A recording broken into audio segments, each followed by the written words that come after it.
Bismillahirrahmanirrahim. Yoktan baharatını yeketağını yaptı. Bu oturan cemaattan tarafından, bu Allah'ın melekelikan tarafından Davud Akın Rahmaniye salam aytýan, hoş geldin aytýan. Hormatly Davud Akın tembirin Allah'ın melekelikan hoş geldin. Elmadama arattasmanın astında bereket toprağın üstünde can sağlık, ömür bereket, dünya farahatçılık, ahir musulmanlar nasip etmeye umudumuz var. Bu dışarıdan da bir sesi eşkıyan hormatly dinleyiciler, her cumga gecesinde Davud Akın Rahmani gelip de şu mescitte Kur'an verecekler, Kur'an tefsir edip verecekler. Şunu hem dinlemeye çağırıyor. Akına laytada piş namazını mornalarını çıkmaktan necanın tarafından kalan haramını koşuyorunu aytýarym. Men kän vaktında oturmayın, hormatly Davud Akın Rahmani mikrofonu alıp çağırıyor.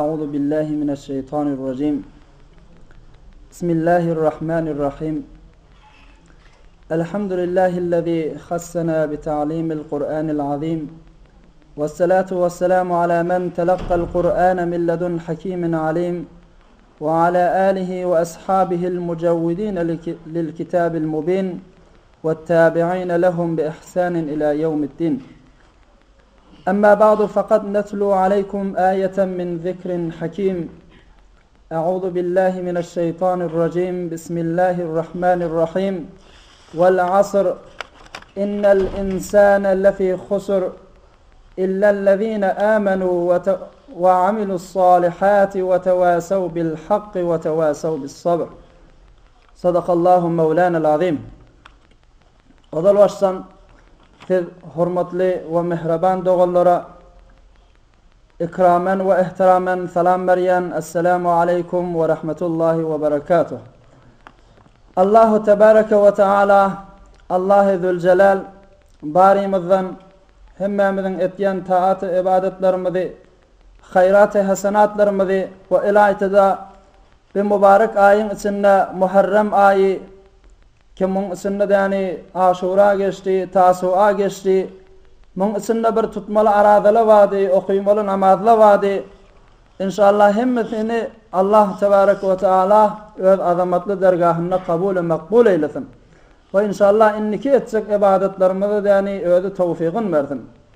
Ve hemmemize öz içer maşgalamız veren, ova yurdumuz veren yani iki dünyada gönülmek, iki dünyada felah ve iki dünyada saadet versin. Ve bir kurulup duran celese öz bilişini diyalak inşallah ovadan yani bir nesi yani cavan ihlası veren, öz himmeti ve gayratı veren şeyle niyeti miniptirleke ovada şeyle her heftelikte yani bir bername kuraylayın, bir wagt bolsan, nasihat bolsan, Hudaýa peýgamberiň däni gurrunlary eşdilip dursun diýipdäni şu bernamany gurup dursaňyz hemmemize mübarek bolsun. Ýanky okuyan suramda Allahu tebarek ve taala näme diýär? Gaw dikkat edin. Wal asr Hudaý taala men zamany bilen gasam etýän diýipdir ki innel insane lefi khusr doğrudan da insan, doğrudan da beşer hemme iki ayaklı adam husrannadır. Hemme ziyankardır deyiptir. Hemme adamla ökünüşçüdür deyiptir Hudaý taala. Meger bir ferga adamla. bir guruh, bir toforlama onu yönü husran etsekler hiç moğa ökünüşte değerleyiptirler. Göreylik kim kainli şola? Aya biz de şolordan mı ka? Ya şolordan değil mi ka? İllellezine amenu ve amilus salihati ve tevasav bil haqqi ve tevasav bis sabr. Meğer ol bir tor adamlar ökünüşte değerdirler ki olar amenu iman getiripdiler. Öz yoqdan bari getiren Hudayına, kıyametin bardığına, onun peygamberine, kitaplarına iman getiren adamlar ve amilus salihat ve namazını okuyup, zekatını verip, arada olsa tutmalı olsa tutup, amel-i salihiyle etiyadiler ve tevasav bil haqqi ve tevasav bis sabr. Ve ondan gelenle de birbirine iki tane doğan, iki tane hemsaya, iki tane hemkar, birbirine yaxşılık bilen, İslam bilen, dini, diyanet bilen tavsiye etiyadiler. Birbirine tavşırığı veriyadiler. Hay doğunum bir gezip veren yolun işte var. O ne mi namaza gelmeyen sen? O sen bizradın işte var bu kesbin karın. Sen ki doğru yola gelip de yani birbirine yaxşılık bilen tavsiye etiyadiler, tavşırıyadiler diye Huday Teala. Ve tevasav bis sabr.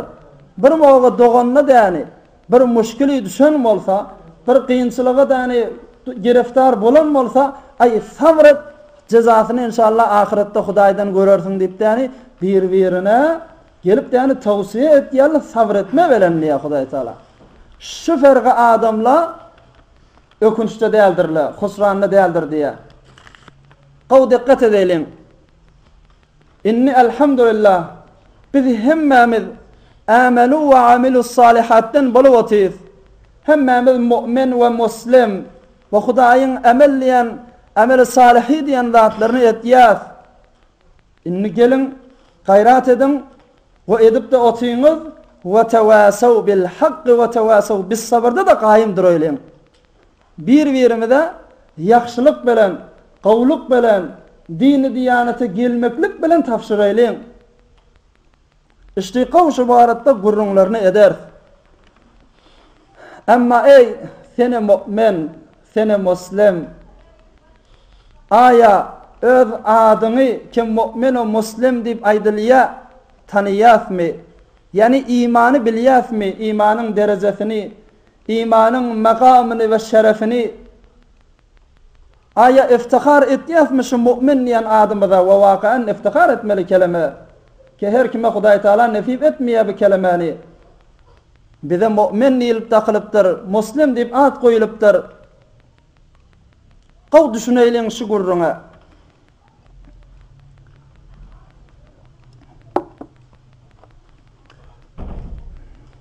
İmanın erzişini qav düşüneylin, qav dikkat edin bir gurrun bilen nani şunu düşündüreyli. Gayrada vakti ki Ors yani hamle etya, kafirler yani Müslümanlara hamle etya, şonda bilýäňiz gaýry ki bizim ata baba kakalarımızın da yani yaşak geçen jaýy vakti ki Ors inki olokony Stalin bolsun Müslümanlaryň üstünde hukumet etmäne gelenne Stalin şujara kanun goýýar her kim Hudaýa ve ahirete ve şonun peygamberine imanı bağ olsa şonu öldürmeli. Canını almalı, şonu ayırmalı aradan. Huda yo peygamber diyen zat yoktur diye Stalin. Estağfurullah. Nauzu billah min zalik. Geliyen emet ya hal bir safişan mescitte Allahu ekber dipten alan çekoti geliye şonu diyene aradan ayırmalı, öldürmeli. Canını çıkarmalı. Ve ya şonun ýalyp yani bir nefer namazyna duranla kıbla wakıp yani Hudaýyna ibadet etsek boltun we Allahu ekber dip namazy üýenne şonu baýyt öldürüp ayırmaly aradan. Damagyny çalyp berýärlemişdik. Hiç şartly dälmişdik olan ýanynda. Her kim Allah diýse, her kim imany Hudaýyna bolsa şol yani ölmeli. Stalin'in döwründe şeýlemişdik. Wa aya bilýäňizmi Stalin zalim ve katil ol Ors näçe milyon adam däni qırya şu İslamy we imany sebepli 15 milyon adam azat dälir ha. 15 milyon adam o da öz kakalarımızdan, babalarımızdan bir däne ulema o näzir bay adamlar bellemşaha adamları däni şol orf şol Stalin näni öldürüp kırıp ayırya fakat şolaryň imany we İslamy üçin ve ola däni öz imanyny elden bermepdirler. Öz İslamyndan gaýtmapdyrlar, can beripdirler amma imany İslam bermepdirler. Amma indi şahsy men bir gurrun aýtjak bolýan. Hamun Stalin iki bir nefer Allah diýse, azanyna Allahu ekber diýse, namazyna Allahu ekber diýip däni üýüp duranlar. Hulasa her kim Hudaýa imany baý bolsa şonu öldürüp kılıp däni aýyrýan Stalin ölüm düşeginde yatanlar. Inni ölüp däni can merjek bolan wagtynda bir ittifagy düşüpdir. Kişi wakyany tamamy taryhyny wisle däni ö taryhynda ýazyp goýupdyr. Bir yalan gurrunda däl. Şol Stalin inni öljek bolup, can berjek bolup, ha ahyr wagtynda döwlet daşynda däni tamamy pezeşkler, tabipler, hulasa doktor diýdiň, bir zat diýdiň, döwlet daşynda aýlanyp däni oňa daru, dawa bir zat aram bakş gurup otyrlar. Taýinki inni olukon Stalin olukon adam aramışda bolsun, bir rahatyda bolsun diýip däni tamam tabiplerden aýlanyp otyrlar. Şonda bir waky bolupdyr ki biz mümin musulmanlara wagan iftihar, wagan begins getirýär, hoşluk getirýär ol ittifak. O da näme?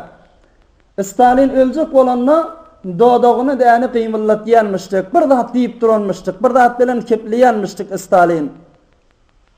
Aýaly we bi Stalin ahyr wagtynda näme tapşyrgyzy waka, wesiýeti waka diýip däni gulagyny eltip, gulagy görüpdir. Görse hemen Stalin 15 milyon adamı gırdı imanı sebepli, Allah diyarlığı sebepli. Şol Stalin doğdaklaryny kıymılladyp Allah, Allah, Allah diýip däni Hudaýyň adyny tutup duranmyşdyk. Aýaly gün alypdyr, täessüp edipdir. Hey Stalin, sen näme aýdyp otyň, näme kelimeni agdyňa ýedirip otyň? Bu kelimeni ve Allah diyeni her kim aýtsa damağın çalýadyň, göwerýädiň sen. Öldürýädiň, janyna ýadyň. Indi näzir ölüm can berjek boldyň maga Allah diýip otyň diýipdir. Şomaga bilýäňmi Stalin näme jogap beripdir? Hak gurruna aýdypdyr musulman dogalla. Stalin diýipdir men bilemak diýipdir. Henizde şu kelimek imanım ýok. Ýöne şu kelimeni aýdymda ölümüň ajy heýwara gaty da ölümüň azylygy känna. Stalin aýdypdyr ki men şu kelimeni aýdymda Allah, Allah diýip däni şu zikri aýdymda maňa bir rahaty gelýär, maňa bir aramış gelýär. Ki şu tebipler, şu doktorlar, şu atibbalar, şeýle dawa derman urýarlar, şeýle aramak maňa ötürüp otyrlar, amma şolaryň hiç biri meni rahat etmeýär. Amma wagty ki şu kelimeni agdyma ötürüp agdamda men özüm bir aramışa ýetýän, bir rahatyya ýetýän näpdir. Kim aýdyp otyrşyny musulman dogan? Ey mümin muslim, wakan iftihar et. Ol bir adam iki umur saýynany Allah diýmellädir. İmanlayan dogry däldir diýip oty, amma ahirde minne öýde Allah diýip gidipdir. Herçen oňa peýdasy ýok. Amma onuň cesedine aramış getirýänmişdik Allah diýen kelime.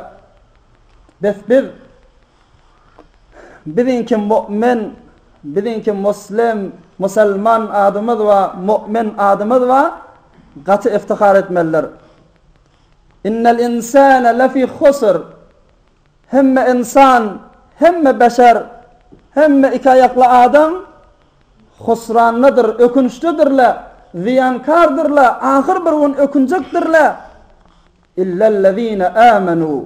Megerin ki iman getiren adamlar ve amilus salihat ve a'mal salihini namazdan, haçtan, zekattan, arada tutmaktan hemmezin enzam berýärler we tewasaw bil hakky we tewasaw bis sabr.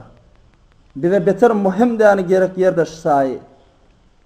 Bir-birine iki däne dogan, iki däne elti, öýde bir iki däne gezip ýören aýallygan bolsa, ya iki däne hemsaya, hemkar, hemkelas bir-birine yaxşylyk bilenläni tawsiýe etýärdiler. Ve tevasaw buyruk etýärdiler, tapşyrgy berýärdiler. Hay dogunum seňa etip ýören işiň istewa. Seňa gezip ýören ýolun hatada sen istewa etýäňdi bir-birine däni aýtýärdiler, diýýärdiler. Ol adamla husranna dädipdir haýyny. Böyle gaw dikkat et. Yine bir däne mesal tutaýlyň. Ve tevasaw bil haqqi musanna. Hamala biz bir keştide bir yerekdäni barýas. Hem bir jamaat bir keşdiň içinde. Keşdide han suwuň içinde ha, näse omuk suwly.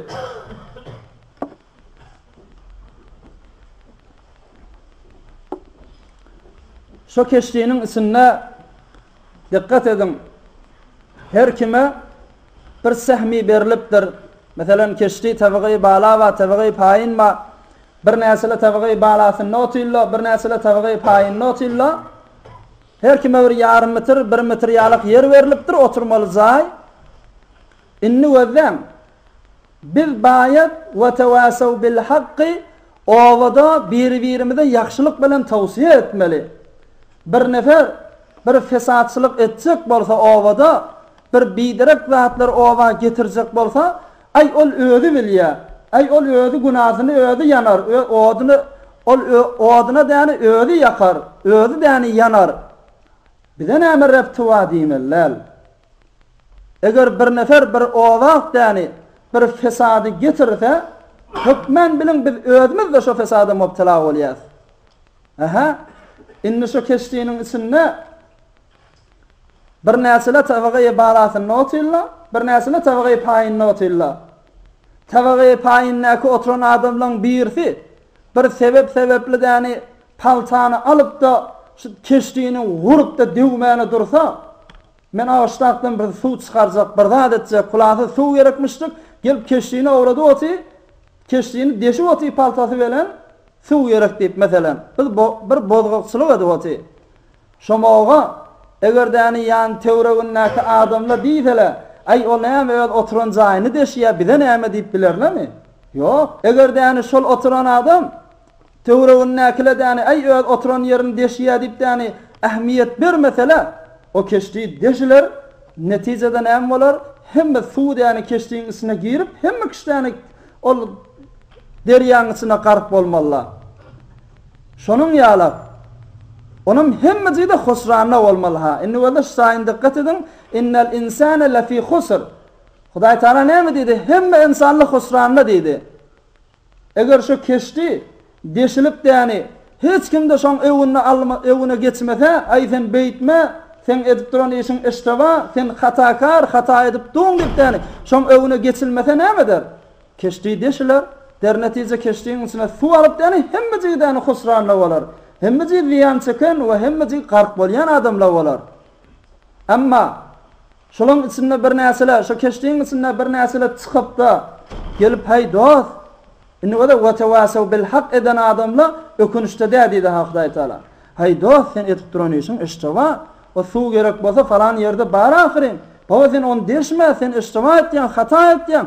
Şeýdip däni şoma he aýdyp däni däni şu etjek işinden alqalynsa hemme kişdäni onu gönenjek ha. Hiç ökünsetjek ýok. Soňra husranly boljak ýok. Ziyankar boljak adam ýok o keşdiň içinde. Eger şu adamy etjek işinden alqalynsa. Inni Kur'an näme diýär? İnsan, hemme insan husranlydyr. Megerenki bir-birini şuzara yaxşylyk bilenläni alqalyan bolsalar, bir-birini teleke işden alqalyan bolsalar, ola ziyankar diýär haýyndy. Biz musulman dogallar. Hemmemiz amanu ve amilus salihat ba, iman ve amel salihimiz ba, gayrat edelim ve tevasaw bil haqqi ve tevasaw bis sabr da gaýym tutsak bolaylyň. Yani gelip däni obamyzda elhamdülillah öňsäge gaty şükür edeýin kişi bernama başlanyp oty. Şu bernama, şu kelas başlanyp oty. Biz özümiz ýani gelip duraýlyň şu kelasa. Öňsäge galmazak bolaýlyň özümiz. Ve ondan sonra da öz dostuňma, öz ýaşdaşyňma, hemsaýaňma, işim ýok dogunuňma yür gideýli kelasa azyp bir gowy bernama heftede bir sagat wagtyň alýa hiç tatly däl ahiret üçin nadir peýda iki dünýä saadet berilip oty yür şoňa gideýlikden we tawasaw bil haqy anjam berelin. Peygamberimiz näme diýipdir şu mawratda? Qala Rasulullah sallallahu aleyhi ve sellem bir nefer getirdi yani bir jelesak bir oglany getirdi mesela şunyalyk dini bernama mescide getirip bilse bir neferin hidayetine sebep bolsa göreli Peygamberimiz näme diýipdir? La ay yahdiyallahu bika rajulan wahidan hayrun laka min an takuna laka humurun ni'ami. Eger Hudaý Taala sen sebeple bir bendäni hidayet berasa, bir jawan oglan ahiretinden haber yok, Hudaýyndan haber yok, öljügi dagy ýadyna düşmeýär. Şonyalyk bir adam sen sebeple hidayete düşýär. Sen diýipdirsiň ýör mescide gideýli, ýör kelasa barayly, ýör Qur'an öwreneli, sen bat birçi däne senin bilen şol adam däni hidayete gelse, Hudaý şonu hidayet edasa hayrul laka min an takuna laka humurun ni'ami. Sana däni bir sür düýäň bolandan şo iş gowy diýipdir ha. Senin bir sür düýäň bolandan adam nägadir hoş boljak, nägadir begenjek. Sen diýipdir bir sür düýäň bolandan bir neferi hidayet etsen, bir neferi dogry ýola sarsaň şol sana gowy diýipdir ha Peygamberimiz. Biz näme etmeli, gaýrat etmeli, şu ulukun oljadan galmajak bolmaly ha. Bir olukun ganimet gelipdi biziň elimizde, olja gelipdi, mundan galmajak bolaylyň. Ve ikinci hadis. Kâlen Nebiyyü sallallahu teala aleyhi ve sellem Peygamber aydıptır. İnne lillahi teala ibadun kıyamet gününde Hudaý Taalanyň bir näse bendeleri boljak. Gowunny dikkat edelim muňa. Kıyamet gününde bir näse bendeler boljak. Olokon beýik täni tahtlarda, beýik minberlerde oturjaklar diýipdir. Libasuhum nur, wujuhuhum nur, leysu bi anbiya we la shuhada. Daşdan wuranda şoň täni iginmaşlary ýalfyllap duran nurdan, ışykdan, hatda ýüzleri de ýalfyllap ışyk bolup nur bolup durjak. Amma Peygamberimiz munday diýipdir. Ola peygamber de değerlipdir, ya şehit bolan adam da değerlipdir. Belki peygamberler ve şehitler şoňa gepte ýetjek. Wah olan magamyny, olan däni minin zaýlaryny we biz de şola ýalyk bolsadyk da diýip peygamberler şoňa gepte ýetjek diýipdir. Wah görelin kim o? Sahabalar sorapdyrlar, ya Rasulullah, on ýalyk adam, on ýalyk kişi kim ol? Şonda peygamberimiz näme diýipdir? المتحابون في الله والمتزاورون في الله والمتجالسون في الله. Üç böyle adam aýdypdyr Peygamberimiz şolakda. Birisi iki däne dogan, iki däne hemsaýa, ya fark etmeýär iki däne elti, iki däne boýdaş, iki däne dost, iki däne hemkar bir-birine gaty muhabbet etýärler. Gowurşýarlar. O da nämesin? Aya tarafın maly wamy? Ya aya tarapdan bir iş han tamamy? Ýok. Fillah. Fakat Hudaý üçin bir-birini gowurşýarlar. Ay tarapda ajab namazyny okyp agdy burny arasa adam, şo bilen gatnaşaýly diýip däni ikisi bilen gatnaşýarlar. Muhabbet edýärler. Şol adamlar kıyamet gününde beýik tahtlarda oturjak ki hatta peygamberler dağda gepte ýetjek we biz de şola ýalyk bolsadyk da diýip däni. İkilenjisi el mutezawirun fillah. Ovalary daş bir-birinden Ama bir-birinin ziyaretine gidip gelýärler, bir-birinin salamına gidip gelýärler. O da fakat yürüýte Hudaý üçin. Malo ya bir dünyevi hiç zatlaryny niyetlerine yok. Şon ýalyk adam da şu kıyamatda şu form bolmaly. Ve üçlencisi ki inşallah hemmemiz şu üçlencinin içinden bolaylyň. Vel mutejalisune fillah. Hudaý üçin, Hudaýyň däni buýruklaryny düşüneýliň. Hudaýyň gaýtaran işleri näme? Halal eden işleri näme? Haram eden işleri näme? Peygamberimiz sallallahu teala aleyhi ve sellem näme diýip geçipdir? Näme aýdan gurrunlar var? Şolary eşdeýli, bireýli diýip däni bir jelese gurupdyrlar. Vel mutejalisune fillah. Hudaý üçin jelese gurupdyrlar. Hudaý üçin oturuşyk edipdirler. Hudaý üçin üýüşipdirler bir ýeri. Şol adamlarda kıyamet gününde bir beyik taxtlaryň üstüne minjekler. Wujuhuhum nur, libasuhum nur, leysu bi enbiya we la şuhada.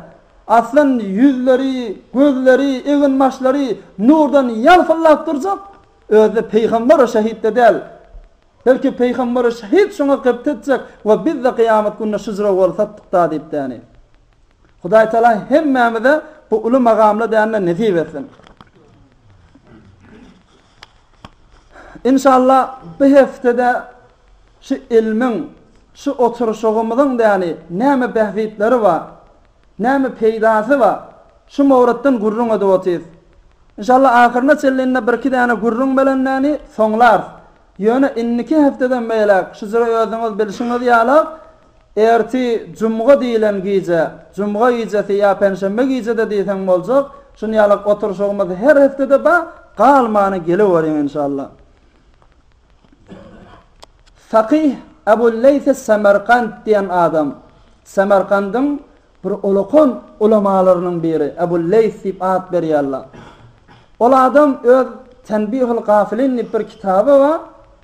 Şonu owadan gurrunly getiripdir şu jelesämiziň mawradyna ha. Näme diýipdir? Her bir adam şunýalyk oturuşyklara hazır bolsa, şunýalyk kelasy dinilere Hudaýyň sözi aýdylyp oty, peýgamberiň sözi aýdylyp oty, iki dünýäniň saadeti bir berilýän jaýa baryp otursa. Amma ýöne şu jeleseden hiç zat düşünmese, hiç zat ýani ilmi gazanyp bilmese, onda da şol adama 6 däne keramet bar diýipdir. 6 däne behwit we peýda bar şu jelesesinden diýipdir. Wezen gawy düşüneýliň, her bir adam owasyna şunýalyk jelese goýulypdyr, şu zira bername gurulypdyr, şoňa baryp ýani oturuşya, şu oturuşanna eger sen diýki hiç zat düşünmese, öňsege inşallah hemmemiz bir gawy metlepler, gawy gurrunlar bu kelasymyzdan alyp gider. Amma bir mawga diýipdir, hiç zat düşünmäni ýöne gelip son bolup oturýan bolsa, onda da şol adam 6 däne keramatdan, 6 däne behwitden hali dälipdir. Görüýliň näme bolmaly? Evvelki yenalu fadlal mutaallimin. Şol adam, gelýän adam, eger sen diýke şunyň o ilimden peýdalansa o belli bir zat ne kadar peýda bolýar. Ilimden peýdalanyp bilmese de şol adam talebe din we talebe ilmin däni adyny gazanýar. Kıyamet gününe hani talebe dinle, talebe ilimle çyksyn diýende şo da däni ýörtüp çykybermeli, men de talebe dinim diýip däni. Adi şu jelese goşulýanlardan bolýar. Şu jelese goşulanlaryň biri şo diýip aýdylýar kıyamet gününde. Hatta muny da düşünjek bolsak bir gaw mesele aýdyp bereýin. Yusuf ala nebiyyina ve aleyhissalatu vesselam, Yusuf peýamber wagtyke Kenandan Misre kul bolup bir berde bolup däni barýar. Şonu muny bazarda däni tajirler muny satýarlar, satmany durýarlar. Şonu şujra kan jemaatly üýüşip oty, ay men aljak bir owadan oglanla Yusuf peýamber aleyhissalam.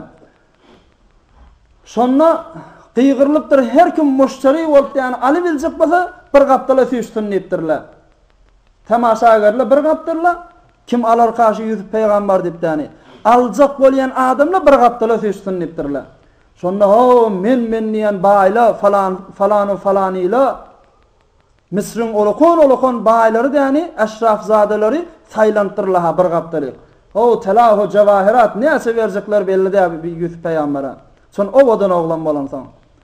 Şonna şu haridarlaryň içinde, şu müşterilerin içinde bir ýaşuly zenana, bir arkasında da 3-4 tane bir iýgegli yumagy barmışdyk, yüzü barmışdyk. O da müşterilerin arasında saylanyp durupdyr, men şu yüzü satyn aljak diýip däni.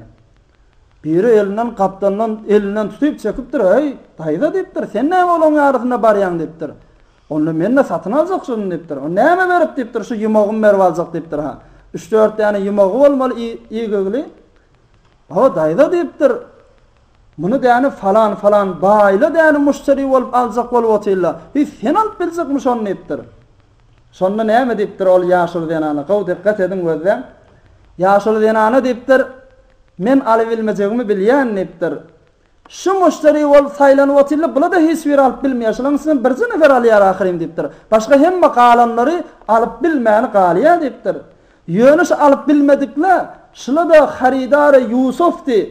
Yusuf'un müşterisi diýip at gazanýarmy ýa gazanmaýarmy" diýipdir. "Onda hawa gazanýar. Onda men haridar Yusuf, men müşteriye Yusuf at gazanýan her sentke satyn alyp bilmesem de" diýipdir. Gözleň oň aklyny biz eýne hujjelesämizde şyjraha. İnşallah hemmemize mundan bir ilmi, mundan bir gowdatlary eşitip däni onu emel etmek hemmemize nesip eder. Amma bir moga hiç zat düşünmäni ýöne sonmaly oturmaly bolsa, onda da biziň adamyz talebe din o talebe ilim diýip şu ady geçýär. Biziň adamyz da şu jelese goşulanlaryň adyndan bolýar. Biz şoň öýde evvelen bir däne iftihar. İkilenjisi wakaanna muhim zat. Bir näçele namazyny okuýarlar, işim ýakýar, okuýmany gitýärler hal tukanyň öwünde. Bir wekit çygit alyp däni çygytlap, onuň munuň däni gıybetini edip, tohmadyny edip, bidirek gunahlary gazanyp oturýarlar. Amma şu jelesak gelip oturan adam günahlardan mahfuz bolýar diýipdir. Hataýalardan, günahlardan saklanýar diýipdir. Wakaen hakykat görüň. Bir sagat gelýän oturýan, laga sen günah mubtala bolmaýan. Biz şunun öýde de bir olokon behwide peýda. Üçlenjisi şu jelesak däni beýşek rahmet ýagyp durandyr ha. Çonki el-mutejalisuna fillah, ýan aýtdy Huda üçin oturşýarlar, onun üstüne hükmen rahmet ýagyp durmaly.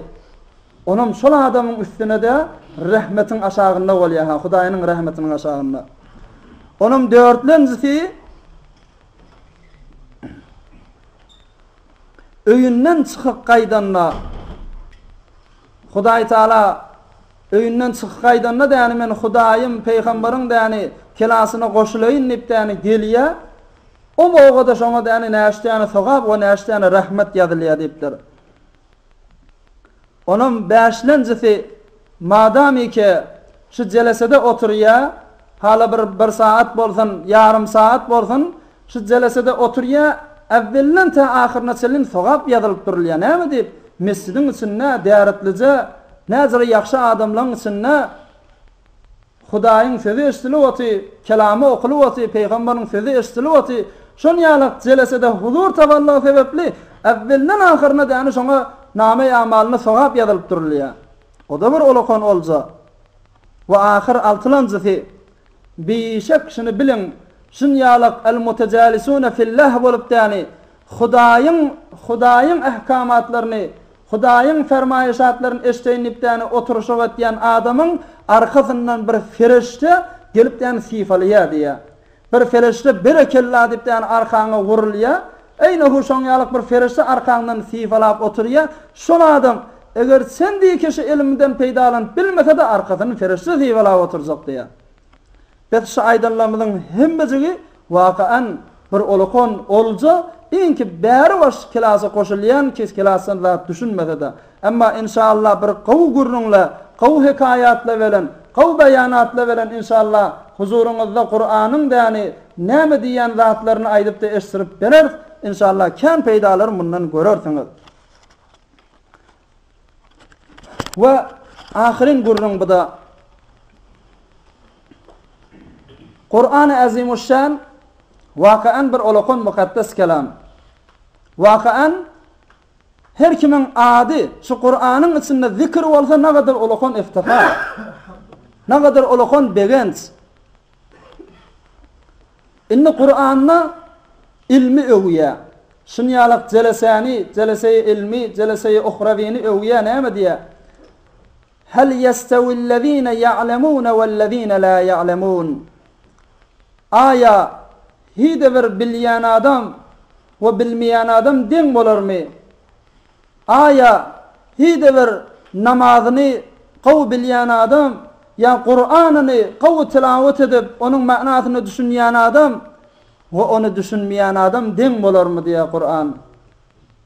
Ya da başka ayetlerine kan getiriyor. İnnemâ yahşallâhe min ibâdihil ulemâ.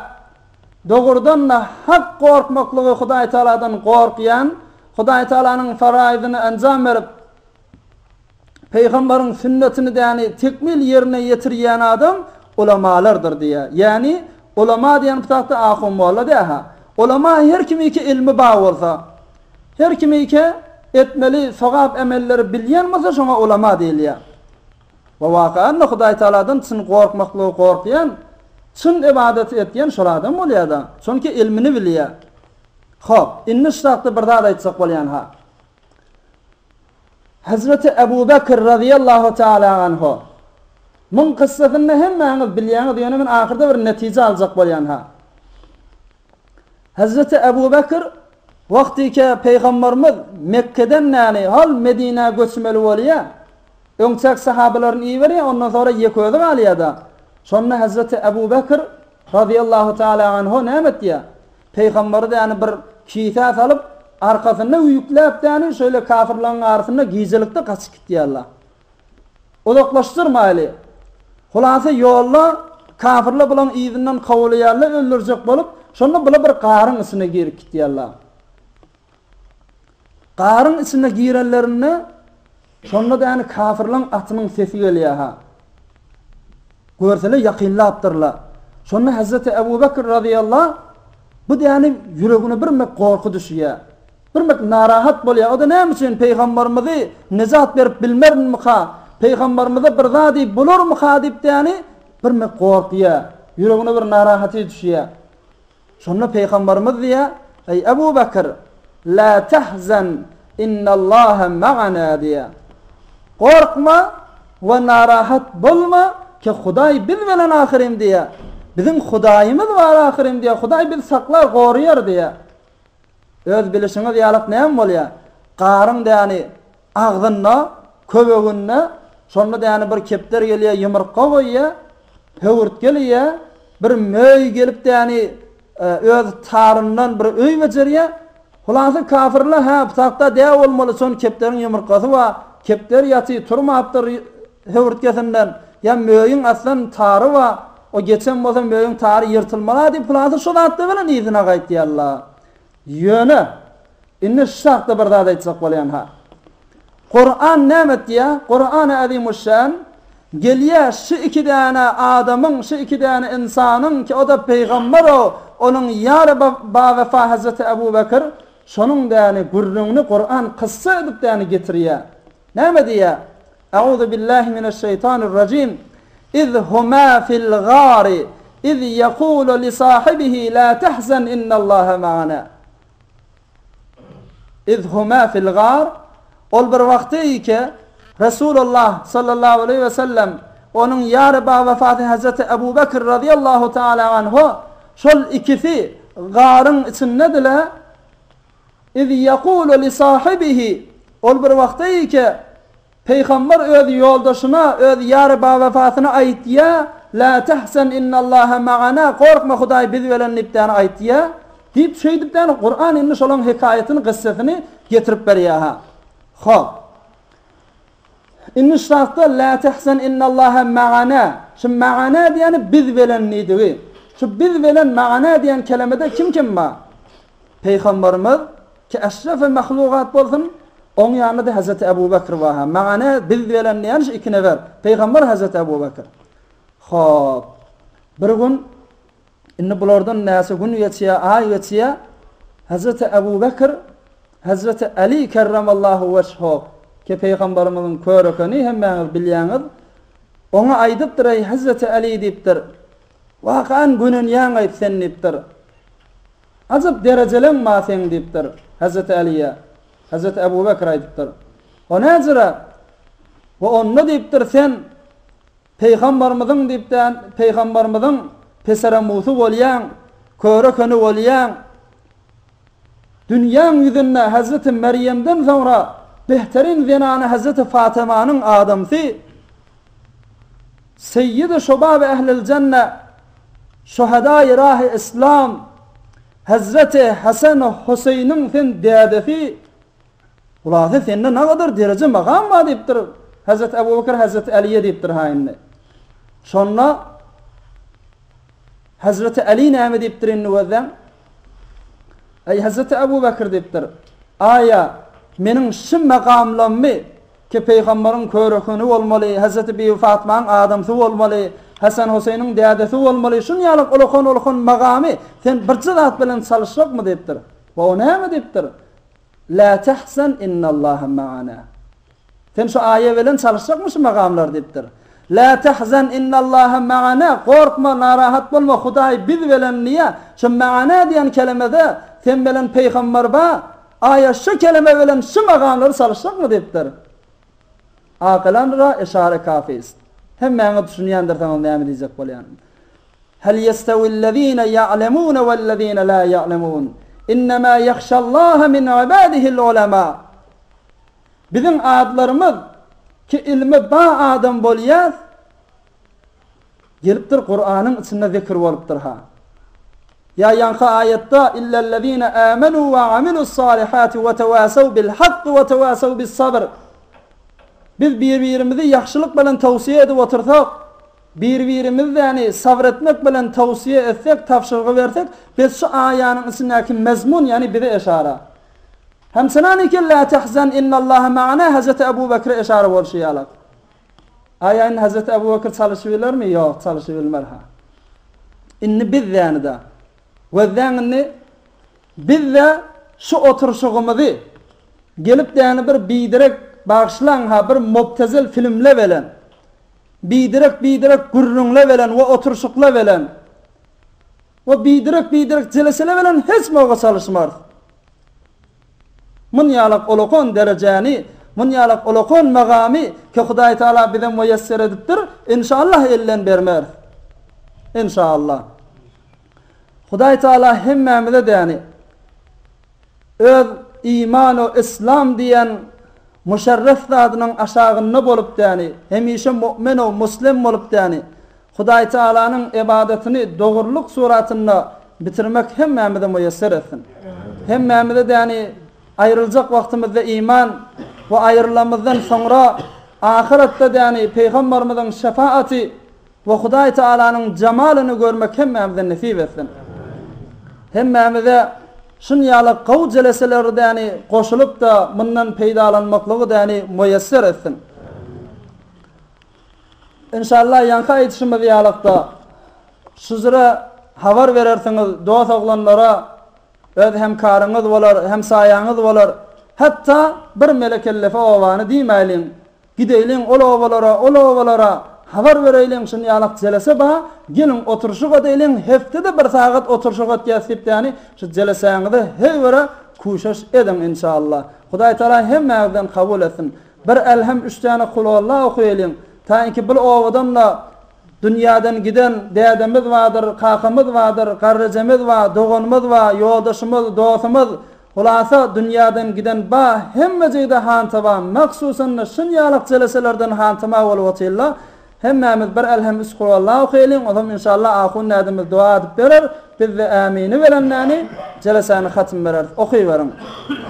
Euzu billahi mineşşeytanirracim. Bismillahirrahmanirrahim. Ar-Rahmanir-Rahim.